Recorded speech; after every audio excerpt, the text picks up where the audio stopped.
especially involving race. What inspired you to tell the story of Wilt Chamberlain's arrival in segregated Lawrence at the time, and his eventual impact on the town and on KU? Well, I think a big part of it was when Wilt came back, after the 40 years kind of thing after he left. It was such a great, emotional moment that he had in his kind of goodbye speech, really. And then after he passed away, all these articles started to come out about what he did here and how he affected the town and how he affected KU and really, in essence, really the game of basketball in a lot of ways. And that's when I really discovered there was really a good story there. And so, we Scott Richardson and I got together and we wrote the screenplay. And at that time, it was going to be a big film, big $12 million kind of movie where we start out with him in the L.A. Hills where he lived and had the big mansion, and he passed away there, and then come back to KU and kind of really more like a biopic. And we just couldn't find that money for that film, and I think really it was really fortunate because when we kind of reconceptualized it and made it about Wilt and Fog Allen and Franklin Murphy, the chancellor, I actually think it's a better film that way. And so we renamed it Jayhawkers, and that's ended up being the film we made.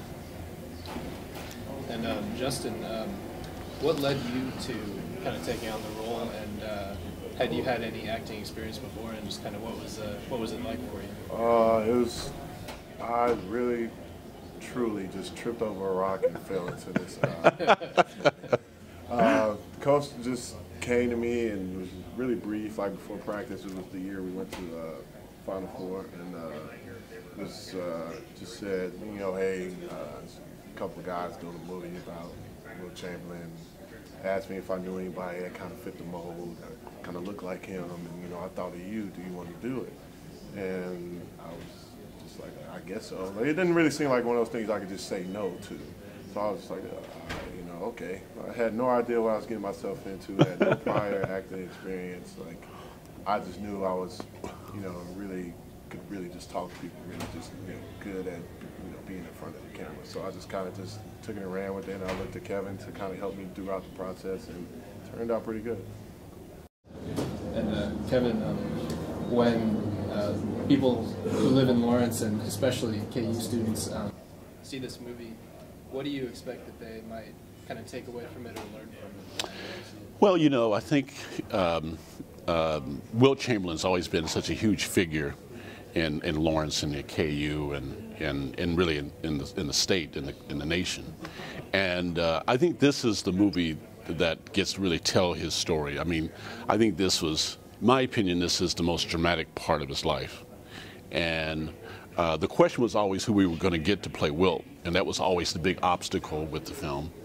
And we'd always ask Coach Self, and he was very great about working with us, and because it took us a long time to raise the money and so forth, and guys came and went, and then when he showed me, he suggested Justin.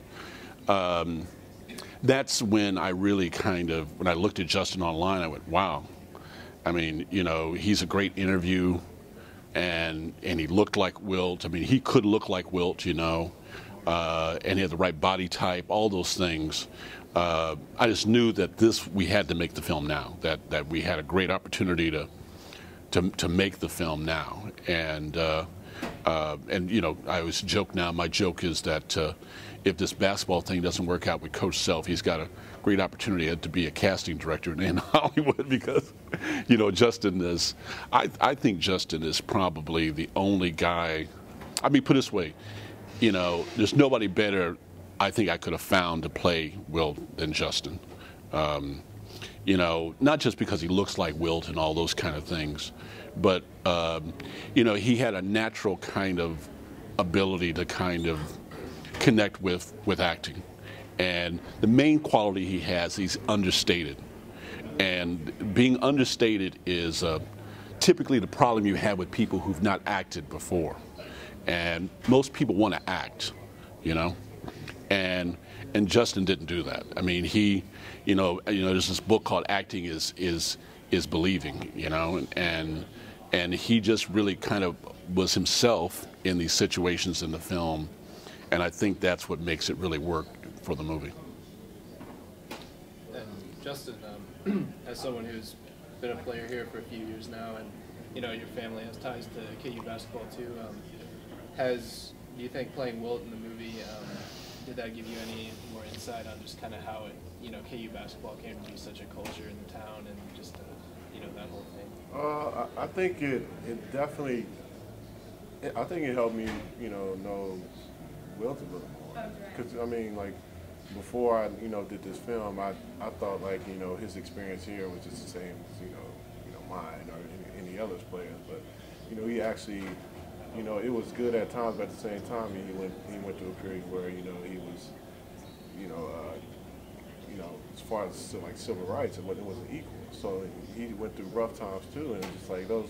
My generation's really bad about that. Keeping that in mind, like that's how things were back then. So, it's all good for us. But learning that aspect and learning what he went through, learning that part of history, like it's a real like eye opener. It's just like wow, like I never knew that. He went through that. Here's this player that arguably one of the most dominant player of all time. Was going through these things as as a 19-year-old, 20-year-old, just right. a kid having to deal with these kind of things, being seen as a celebrity, but at the same time, not being able to sit in certain places, maybe eating dinner, maybe have to eat in the back or that kind of thing, like kind of things like that. So it's definitely like a lesson that I learned. It's definitely like more history that I learned about. Yeah, and the really cool thing about this, I think, in terms, especially that Lawrence connection you're talking about, is that Justin being an athlete and being in a big program and having a famous coach and all those things, I think that gave him another level of understanding about all this. That's the thing I always told him. I said, there's nothing about this that you really don't know. I mean, obviously, he hasn't experienced segregation, but he's experienced coming from a big city to a small town, really, and having all these, having the spotlight on you and having the pressure of playing for a big program, which, is, as Justin was saying, it's like, it's partly that he had the pressure of winning, and it's also partly that he's an 18, 19-year-old kid and he's dealing with all these social problems that he's also being handed and told to make better, really. So it's a unique kind of situation, and I don't think most people know this part of the story. I don't think they know how. I mean, as you're saying, like, Lawrence is a great place to live now, but this is kind of how it got there. I mean, the story really tells us how Lawrence got to be Lawrence.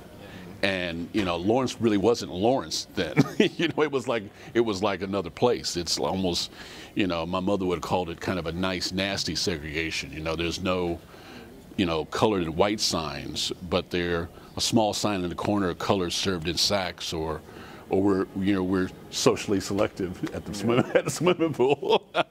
Those kind of things. And I think that's one of the reasons why that part of segregation in Lawrence probably has not been remembered as much, because it's, it was easy to kind of forget that existed here because it wasn't that mean kind of evil segregation, but it was still clearly segregation, and it was very strictly enforced.